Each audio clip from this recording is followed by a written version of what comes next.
Good day, everyone. You're now tuned in with Technorat Master YouTube channel. Today, I brought you some new and exciting things you can do with ChatGPT. Into Imagination Channel. Let's jump into the video without further delay.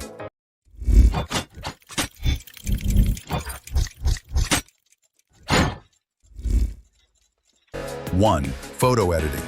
Normally, when you want to edit a photo, you'd use Lightroom on your phone or Adobe Photoshop on your computer. Now, the days of relying only on those apps are over. I'll just go to ChatGPT, upload your photo, and tell it exactly how you want it edited. Janchi. Then ChatGPT will edit your photo beautifully and show you the result. 2. Solving math problems.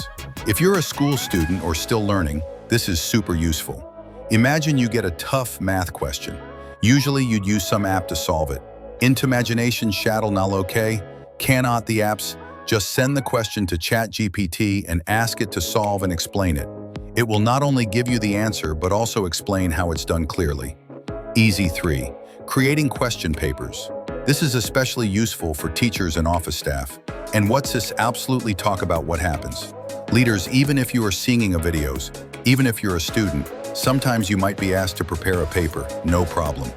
Just upload your lesson as a PDF to ChatGPT. It will create the questions neatly for you. I hope this video was helpful. Don't forget to subscribe to the channel. See you